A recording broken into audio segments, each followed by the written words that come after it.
युद्ध विराम के बाद भी नहीं माना इजराइल।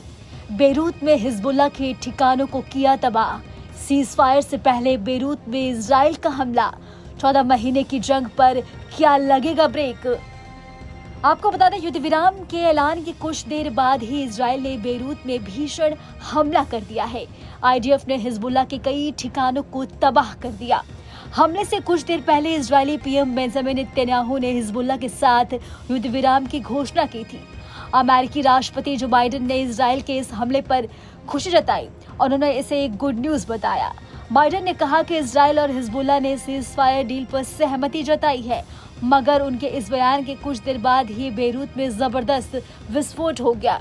इजरायली हवाई हमले ने लेबनान की राजधानी को हिलाकर रख दिया। सीज फायर से पहले बेरूत में इजराइल का हमला। बता दें कि इजराइल ने युद्ध विराम की घोषणा कर दी, लेकिन उसका लक्ष्य इसके लागू होने से पहले हिजबुल्लाह पर हमले जारी रखना है।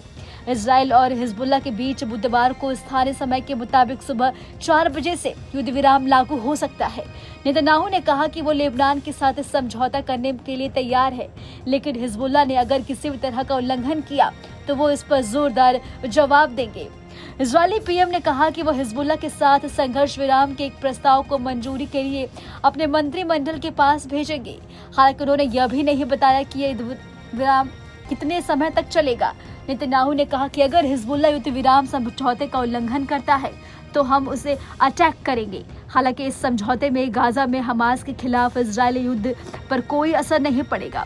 तो क्या 14 महीने की जंग पर ब्रेक लग जाएगा?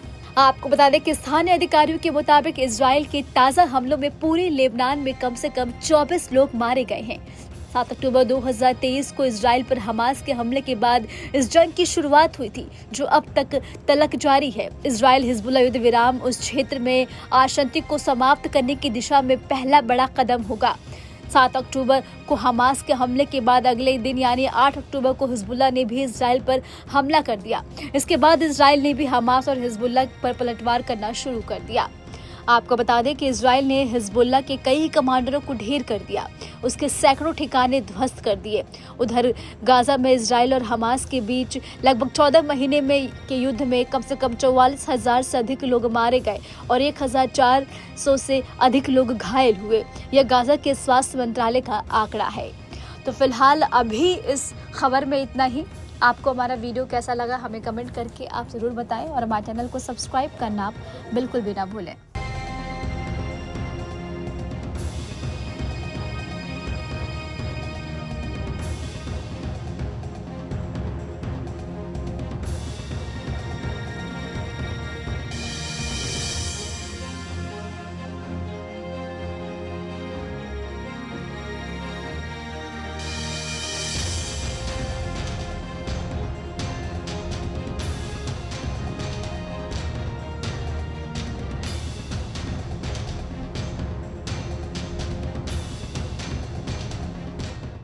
न्यूज नेशन अब व्हाट्सएप पर खबरों के ताजा अपडेट के लिए न्यूज नेशन के इस क्यूआर कोड को स्कैन करें।